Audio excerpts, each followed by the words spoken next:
teaching creativity is my particular corner. A huge part about teaching creatively that we found over the last 5 years of running these workshops is that a lot of what goes on is simply giving people permission to let teachers buy into, this is your studio, you can do what you want. It's as if they feel there's music police looking around the corner keeping notes, and they have to do it just the way they were taught.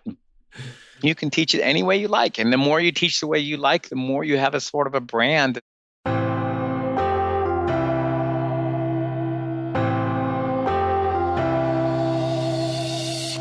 Welcome to the Creative Piano Teaching Podcast, the place where teachers from around the world meet to share innovative ideas about music education. Listen and learn as we help you motivate your students, grow your income, expand your studio, and become a more creative piano teacher.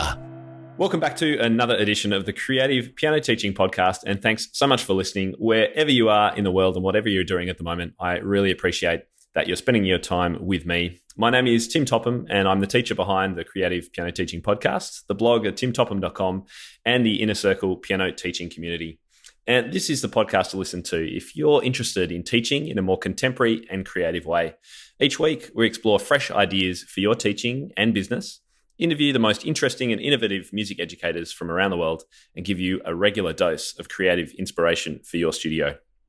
Today's show notes and a full transcript are available at timtopham.com/episode 75. So in today's session, we're going to be talking about the 5 myths of improvisation. And we're also going to take the opportunity to have a bit of a chat about another important subset of improvisation, accompaniment patterns, and how you can improvise accompaniments for your students, why you'd want to do that, and a discussion around how all that interlinks into both improvisation and things like chord charts and lead sheets.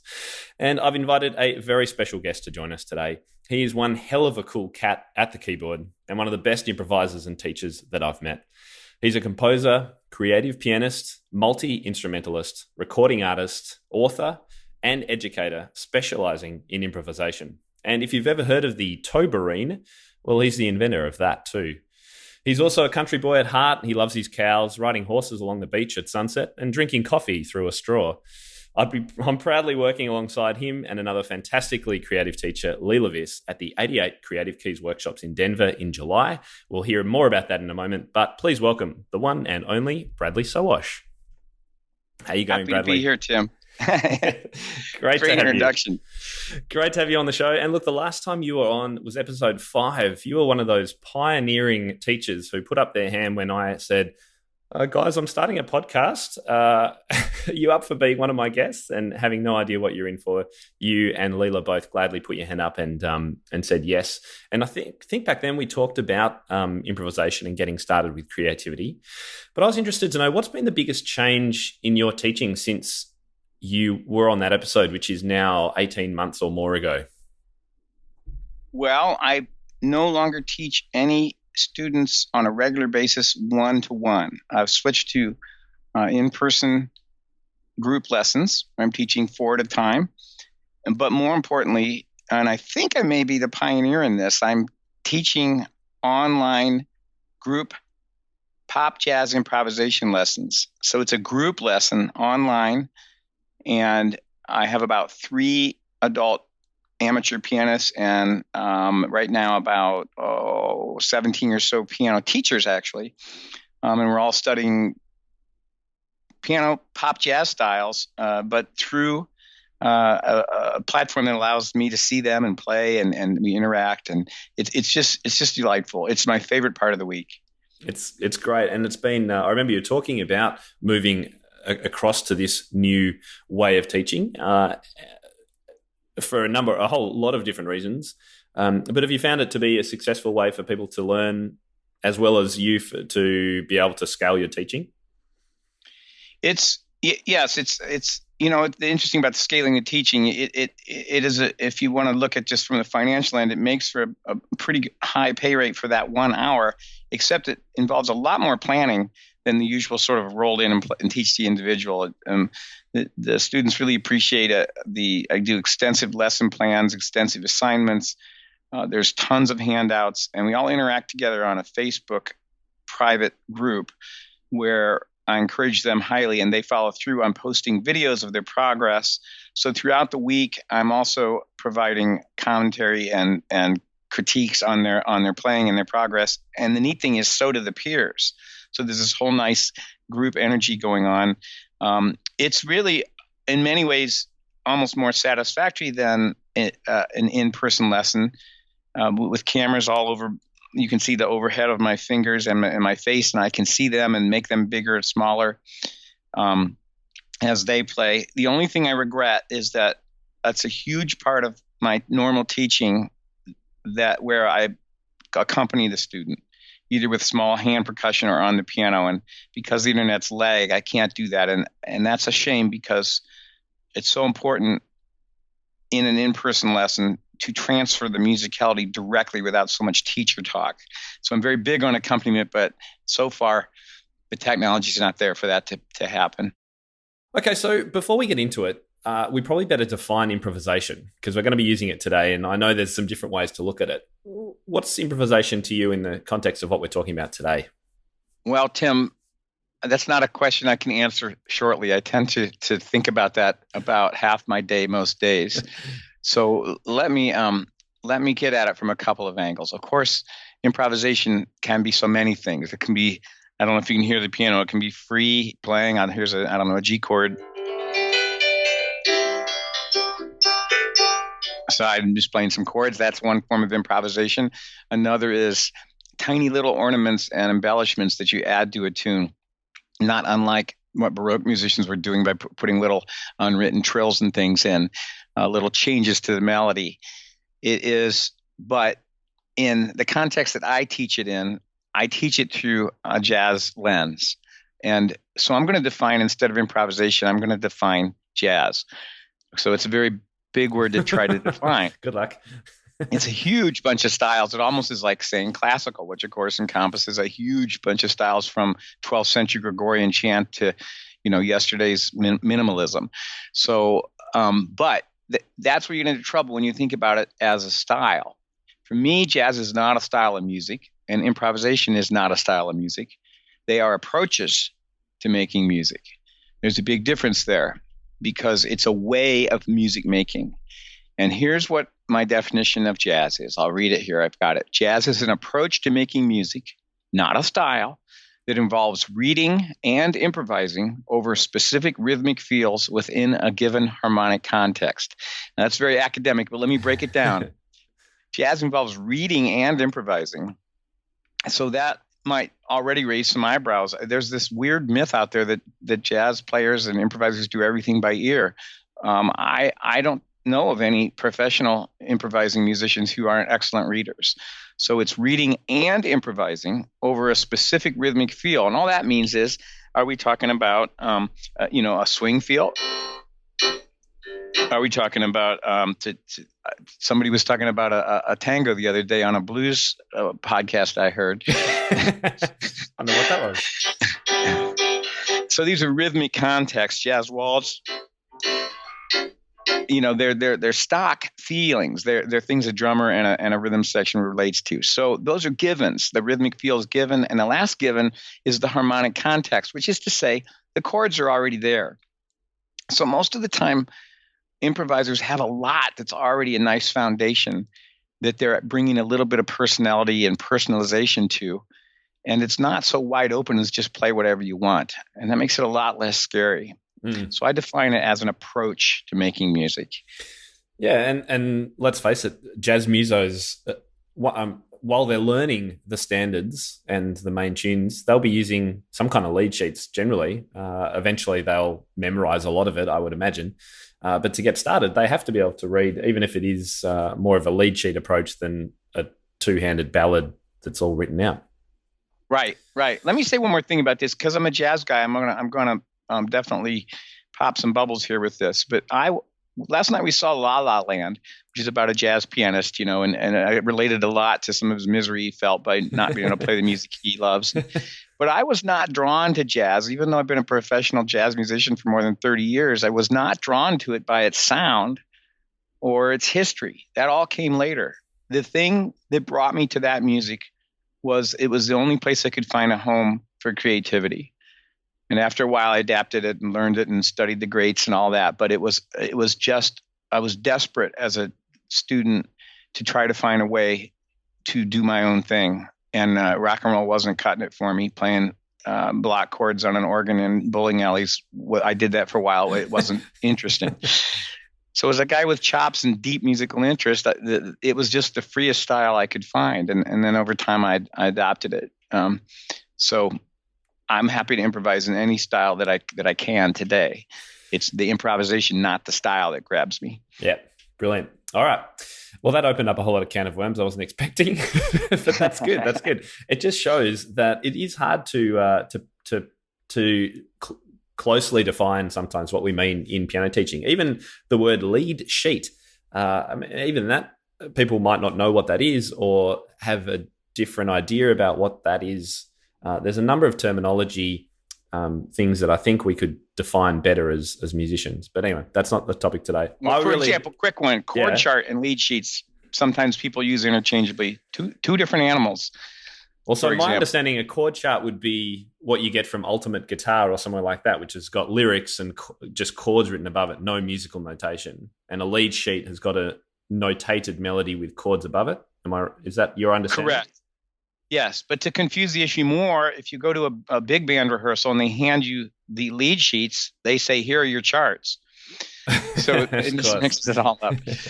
All right. Well, look, I'm really keen to find out about your 5 myths of improvisation. So let's take it through. Start with number 1.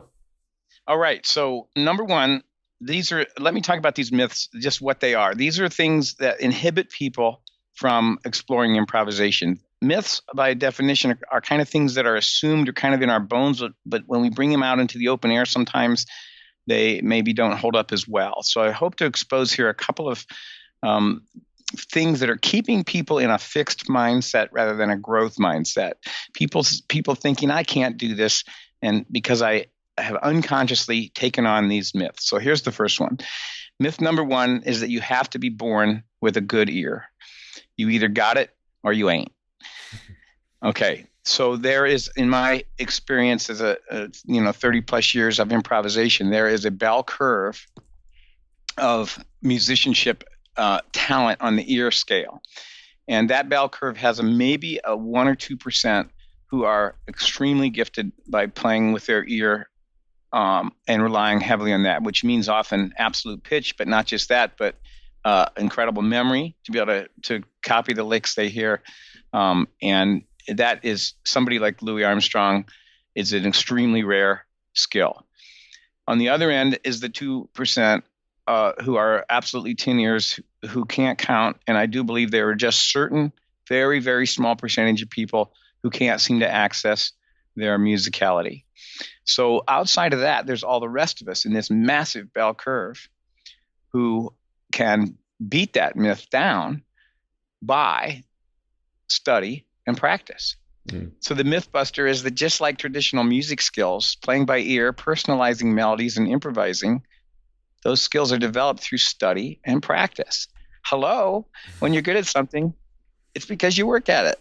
Yeah. So, yeah. The issue is, of course, that so many of us teachers weren't taught to practice our ears, if that makes sense. Unless we were going up for an audition or an exam or something like that, we would be run through the oral tests a couple of weeks before.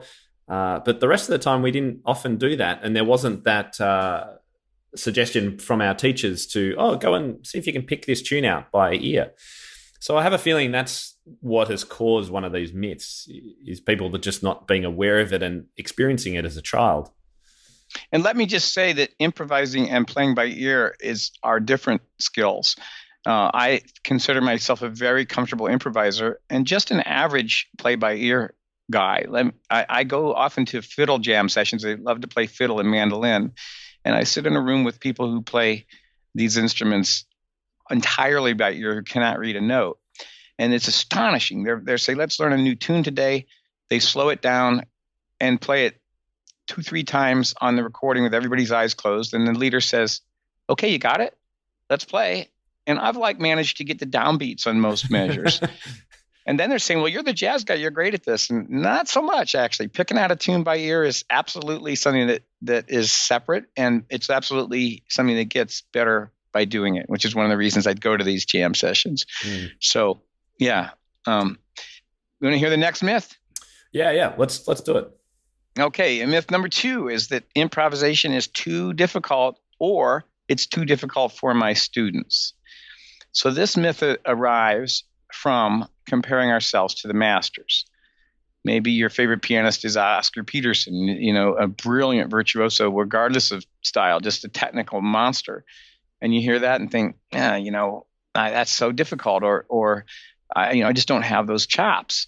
But of course, someone like Oscar Peterson is one of the greatest musicians of all time. That's no comparison. Musicians improvise at all levels all the time. In fact, my myth buster is that anyone can improvise. And if you accept that myth buster, then there's a logical extension of that, which says by starting your students early, improvisation becomes a natural way to make music. In other words, it's just another lens in on a way to make music. Reading is half the deal, and improvising and playing by ear, those kinds of skills is half the deal. Yeah. So it doesn't need to be 100% difficult. agree. Yeah. I mean, the earlier you start creating things with your students, the better. It becomes naturalized. I've got I'm planning my my notebook beginners course and a webinar due to come out soon, which is all about that approach to just stay away from reading for a while. Get the ears turned on and exploring sounds. And I'm sure I know you don't teach many child beginners these days, but you would probably feel that that's a good thing to do too, right? Right. And I've written beginner books. My Creative Chords series follows this exact premise where from the first page of the book, they are reading and improvising. So they learn, just as one quick example, they learn the little silly tune, Hot Cross Buns, and boom, as soon as they can play that, here's some ideas to customize it. What would you like to do differently on measure 3? So that they're just alongside. There isn't even a sense that they're two different activities. So as teachers sometimes say, I don't have time to teach improvisation. When would I do it? Would I do it every other lesson? How do I make time? Should it last 5 minutes? To me, there is not a separation. You come at the same music through both reading it and improvising with it. They go back and forth very handily. Yeah, I'm very, very much in the same wavelength as you there. The more we pigeonhole all the activities of a piano lesson, the more we'll run out of time. You have to find the interconnectedness between these things. And that's why I love Paul Harris and his simultaneous learning approach from the UK. He's just, it should be a network. Theory connects with oral, connects with improvising, connects with reading. Everything's interlinked. And if we consider our music like that, we can do anything in a lesson. Right. And when it's done right, the student understands the reasons for things then. Yeah. Rather than running off and doing a theory notebook as a sort of unrelated side activity, which doesn't relate to anything else. It makes it, Yeah. So on to myth 3. Yeah, let's do it. The previous myth was about it being too difficult. I'm referring to technical difficulty. But this myth has to do with the music theory. The myth is you have to be a music theory genius to teach creativity or to play improvisation or to be a personalizing artist. Personalizing meaning bring your own notes, not just dynamics and phrasing, but you bring your own notes to other people's music. And the reason that this myth exists is because many people, especially classically trained pianists, have a pretty substantial library of improvisation books because they're naturally curious about this. And typically those books are just too darn hard. They start on page 1 and say, here are 8 jazz scales, including the bebop dominant and the Locrian, and they say, try using these scales on the next tune. And immediately you're like, what is this? It's so deep and heavy. And a lot of that has to do with the history of how jazz was first turned into an educational subject. A lot of it went on in North Texas State University and Indiana University by a guy named David Baker and Jerry Coker and some of these legends of the beginning of jazz education. And they were teaching at the college level. So it didn't start in the home studio. And so they were coming in with students that already knew a whole lot, and that's where their chapter 1 was based on that. Fortunately, over this past several years, there have been more authors who are realizing that there's ways to teach this a lot earlier. So my myth buster that it's too much music theory is this. If you can teach a major scale and a few chords, you have the skills you need to begin teaching improvisation. And let me just make a comment on that. There are some ways into improvisation which allow the student to experience improvisation. And one of the people who's so good at that is Forrest Kinney with his pattern play books, where the teacher can play a pre-written part, and then the student can experience improvisation by sticking to certain keys, such as the black keys and so on. And that's a great door opener, and everybody should explore that. But when I'm talking about improvisation and music theory, I'm talking about the next step, where there's understanding of what you're playing, where the student says, this is an E flat minor chord, and these are the notes in it, and these are the notes that will fit with it. So that's a little bit further down the road when we've experienced it, but now we're ready to do our own music making. And I think those are very complementary approaches.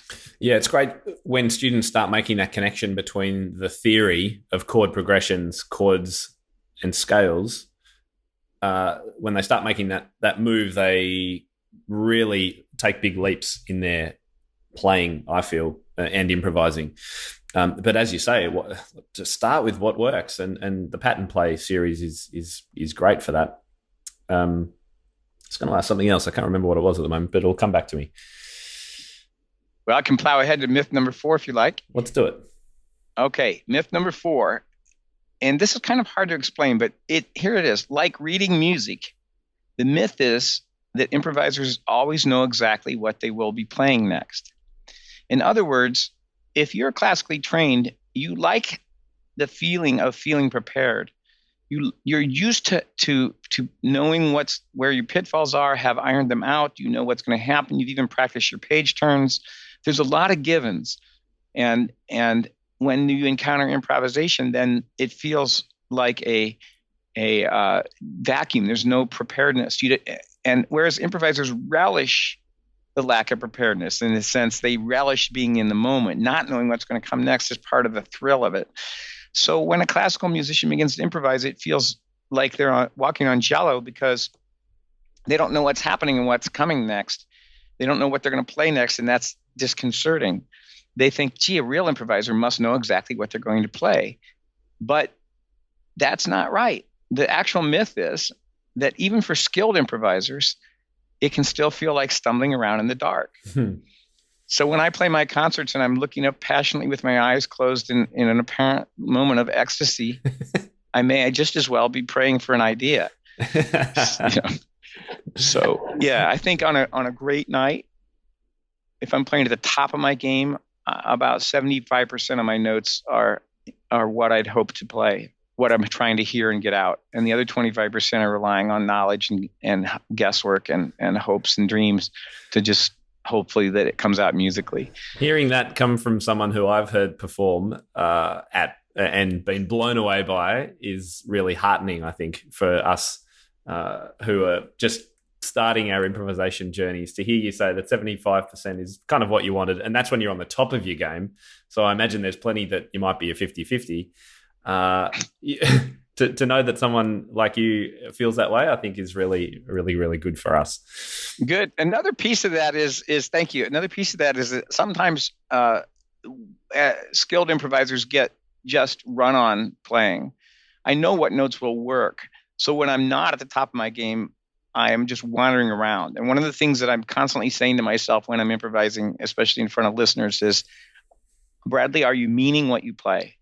Are you saying something? Are you making a statement? Are you clear about your intent? Or are you just wiggling your fingers on notes that you know will work? So it's kind of the same thing. It's a little bit related, but I'm trying to, just like in this podcast, I'm trying to not just stammer around and talk about anything that comes to mind, but try to keep the point. It's kind of like that when you're improvising. I find the most improvising that I do day to day, although it's not going to happen for the time being, was when I was in my head of keyboard role over the last 3 years. And my previous school I would have to improvise at church, at services for my school, and just make stuff up when time needed to be filled, and that was my chance to improvise. And that wasn't jazz, obviously. That wouldn't be stylistically correct in that location. And so I would just doodle around on the keys, and I knew what would work, so I could always have a safe place to go. But I think the other thing I wanted to say is that sometimes when you improvise, it doesn't always work, and you're not going to necessarily be happy with what the outcome is. You might even have a bit of a fail, but that's okay. You're trying, you're pushing your boundaries. As you say, you don't know what's going to happen. Have you had any times when you've played and it's been a bit of a failure?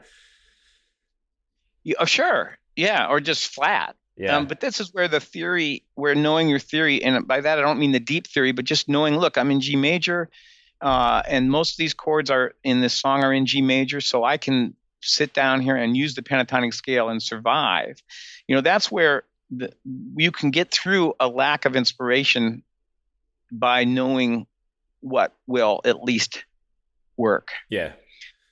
The other little piece of that, and this is a big deal, I don't want to get into this too much right now, but any note can be fixed. Any note can be made to sound good, and you get better and better at sort of sliding from an unintended note to a better note, yeah. Or turning it into an ornament. And that, as that skill grows, you feel more and more comfortable, like you're able to survive those moments.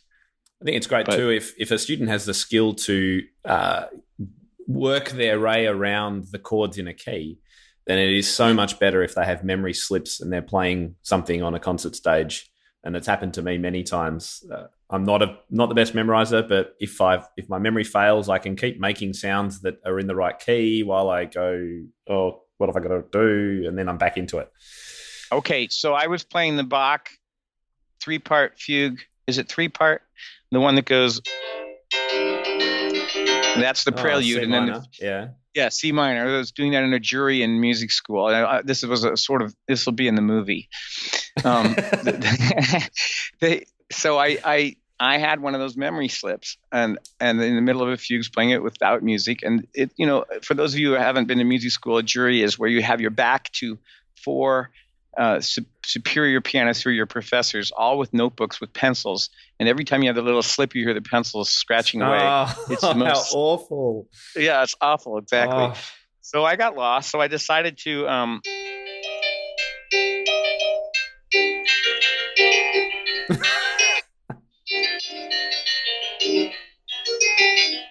to sort of play in a Bachish way until I could recover. And I remembered where I was and then finished it out. So when I turned around, the head of the piano department, who's since passed on, put her glasses down on her nose and said, "How dare you do that to Bach?" And then my teacher said, "But," I won't mention her name, "but Ms., that is useful. Everybody has memory slips now and then. To be able to recover is a nice skill." And she said, "I'm giving him lowest marks." He said, "Well, then I'm giving him highest marks." And the other two looked down, and I don't know what my final marks were, but I passed. So I don't know who was right. It would have been great not to have a memory slip, but it happened. So I would have loved to have heard it, to be honest, but that's me. Yeah. All right, let's go to myth number 5. I think we're up to. Number 5. Only jazz musicians can improvise, and only on certain instruments. Big myth. We think of improvisation, right away we think of jazz because that's one of the few styles that embraces it so openly. So we think maybe trumpet, saxophone, piano, bass, drums, things like that. But let's think about some of the great improvisers throughout history. So maybe you've heard of some of these guys: Beethoven, Brahms, Liszt, Mozart, Chopin, Bach. Chopin was such an improviser that he had a terrible time putting his music down in print, because including at least one story of running down to the publisher to change it, because he could always think of 10 more ways to play it.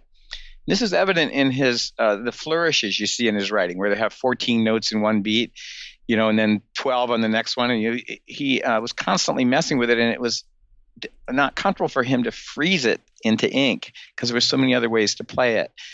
But another really important improviser, and Tim, you just mentioned it, is everyone. let's not kid ourselves. If you're a pianist and the fan blows the music off your stand, you're noodling around. Or if you're halfway through the wedding march and the bride hasn't quite made it to the altar yet, and you can't play it, you've played it twice and she's not there yet. Or the actress is off stage and having a little costume malfunction and can't get the zipper up on her dress, and you're doing. Yeah, so we all improvise all the time because things go wrong and we have to cover it. So let's not kid ourselves and say we don't improvise. And I'll even go so far as to say that piano players improvise when they sight read. Give me a break. Of course you're not getting all those notes the first time through. We've figured out ways to call it scuffling, if you will. That's a form of improvisation. So the point is that everybody improvises in a lot of styles and in a lot of settings, and we may as well embrace it and make a bigger deal out of it. And let me just name a few other styles that involve improvisation real quick. Bluegrass music is not set. Everybody steps forward and plays that solo. Let's think about something like Native American flute music, where they improvise on a certain scale of a love song, to woo someone that's being courted. Or the Indian classical music, where there's a raga, which is a kind of detailed quarter tone scale, a raga for different times of the year and different religious holidays, but the music's not set. The sitar player works on what is only a set scale. So African music with kalimbas and thumb pianos, improvising around some set notes and set rhythms. So it's just everywhere, and we hide our head in the sand when we think it's just jazz and rock guitar solos. I mean, it's just everywhere. Yeah.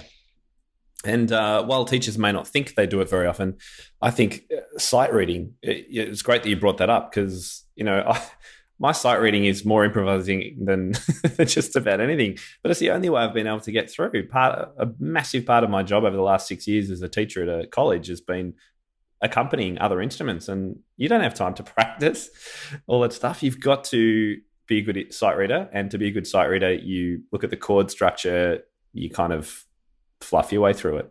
And I've been told... The first thing I do is just, as soon as I get handed that music, I start writing chord symbols in as a safety net. Yeah, I do the same. And I've often been told, wow, that was just amazing what you did. And I might have been playing at half what was written. And, it's great because it simplifies things and it makes it doable. But I really like that connection between improvisation and sight reading. You're absolutely right. Right. I wanted to, just before we start wrapping up, make a connection between improvising. I think it's easier to think about improvising a lot with the right hand. The right hand's moving all over the keys. Chopin's doing those massive runs. It tends to be right hand. But what about the styles that are formed by left hand patterns? And you kind of did a demo at the start. That's a form of improvising too, right? Yes. I mean, there's two things here. You can fill with your left hand. Let's see. Let's say we're playing Summertime.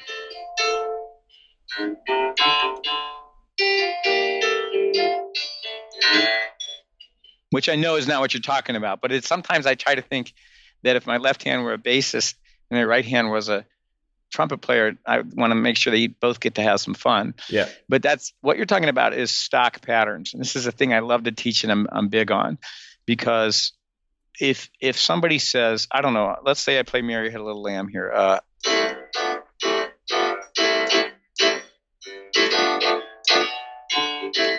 And then someone says, oh, wow, you're so creative. It's just, how do you think like that?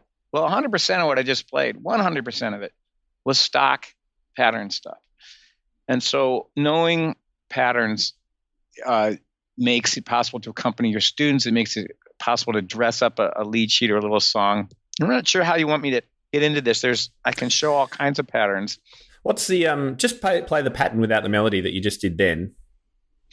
Yeah. So okay, that was a swing pattern. Maybe I'll just go through a few. And so a swing typically has a walking bass, and the bass players are very inventive in the way they will manipulate the chord in their walking.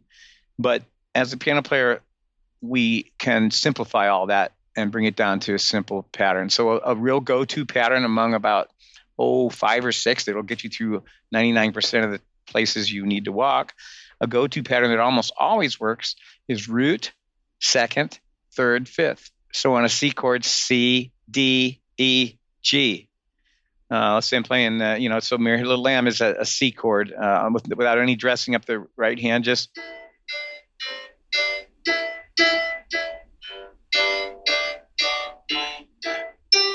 Okay, and what was the right hand doing? Just parallel structures. I'm grabbing a shape here. My shape has the E note on top, and that is the melody note, and then I have C, A, G underneath. So I have this sixth chord. I put those and move that around, just move it around like my hand's in a cast. I don't have to, just move that shape around. And taking in a careful listen, there's some wrong kind of notes in there, but in flight, you get away with it. It sounds terrific. Yeah. So there's one. There's and so that would be a great go-to jazz walk swing pattern, right? What about you did a little tango before, but what about like a rock? What if you wanted to rock out Mary Had a Little Lamb? What's that's lovely. So let me. A lot of times, especially teenage boys, figure this out about what I call rock octaves, where they're just C C C C. Alternating. Yeah. Thumb and five. Yeah. Boom boom boom boom boom with the pinky and the thumb, and that is that will get you by sort of a medium happy sound. But I can show you two more. One that's really cool is to put in the flat 7. So I'm going to play C to C, but on the way I'm going to put a B flat in there. Now I'll just play chord notes with my right hand on a C chord.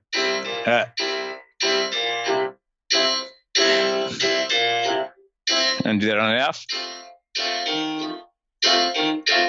That's okay. Cool. I haven't used that one before. Yeah, I like it. Another one you can do is what I call a torch song, where the right hand plays just simple quarter note chords. Think of something like Let It Be. Right? Yep. Okay, and the left hand is going to play long notes with quick little notes connecting to the next root, if that makes sense. So say I'm going to go from a C to a G.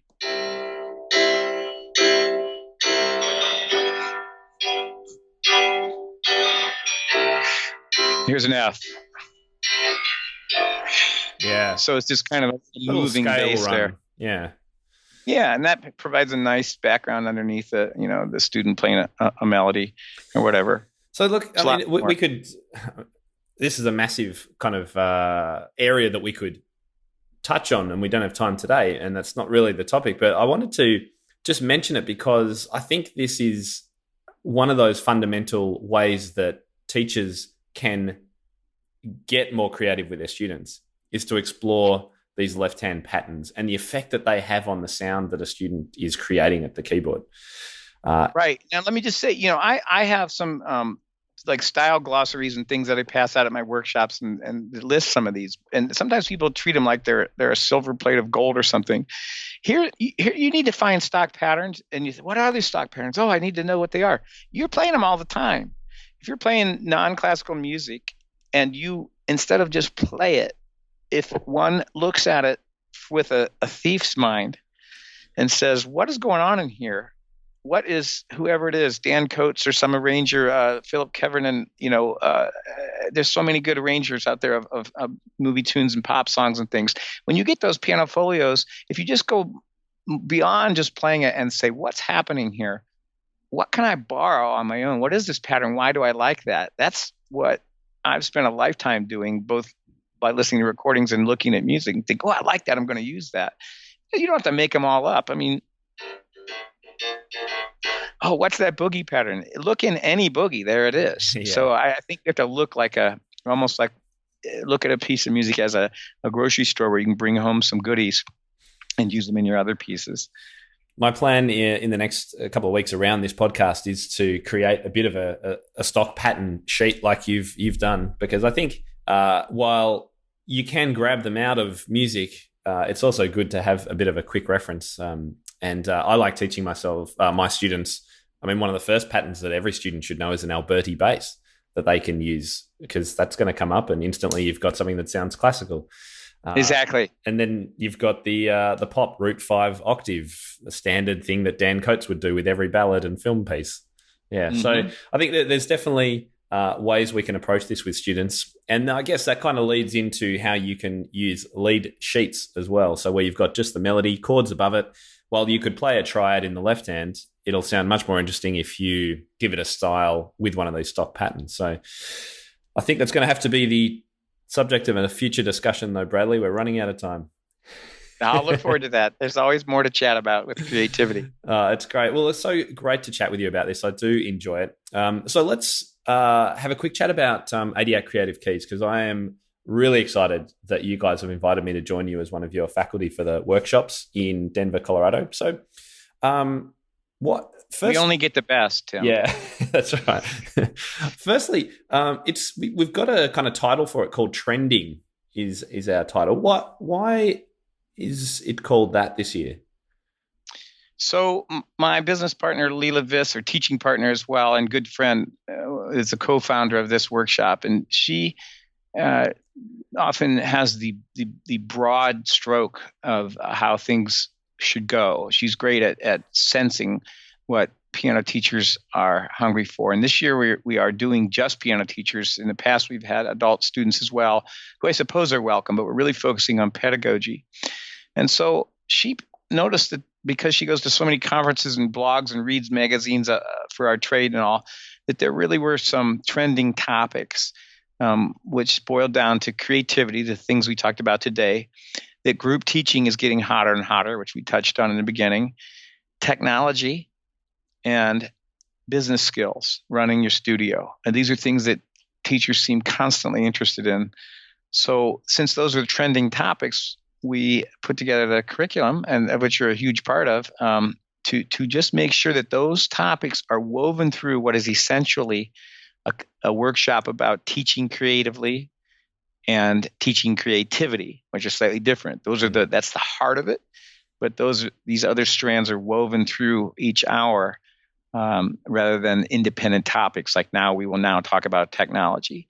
Instead, we're going to show how the technology enhances the topic of the moment. I liked your difference in the definition between teaching creatively and teaching creativity. So let me tell you my theory on that. Teaching creatively is about breaking out of the molds of the tradition of piano teaching from the last 200 years and doing different things with your students. Teaching creativity is about giving your students the skills and experiences they need to create things at the piano. Would that be your idea of that as well? Correct. Yes, and the teaching creatively is something that Leela Viss is particularly skilled at, and as are you, because I see it in your blogs and see all the time in your work. And teaching creativity is my particular corner. A huge part about teaching creatively that we found over the last 5 years of running these workshops is that a lot of what goes on is simply giving people permission to let teachers buy into, this is your studio, you can do what you want. It's as if they feel there's music police looking around the corner keeping notes, and they have to do it just the way they were taught. You can teach it any way you like, and the more you teach the way you like, the more you have a sort of a brand and students coming to you to get what it is that you do. So there seems to be just some tradition to break through on getting more creative in our teaching. I agree. Permission to break all the rules it's gonna have the most. You're going to have the most fun. Your students are going to enjoy it. They're going to be motivated. More practice will happen, and life's good, in my opinion, anyway. So quickly, who do you think what kind of teacher will get the most benefit out of the workshops, Bradley? Hey, I like that question. We had an inquiry today from a teacher who's been there several years, and she's saying, should I come again? And we always try to have something fresh and new for alumni because we do have returning teachers. But as well, we welcome teachers who are not skilled in improvising or teaching creativity, or not particularly having a strong jazz background, but are wondering how to get started with that. or how to build on that. I'm careful that the curriculum starts simply in all cases, but also moves into a little bit more advanced for those people who want it.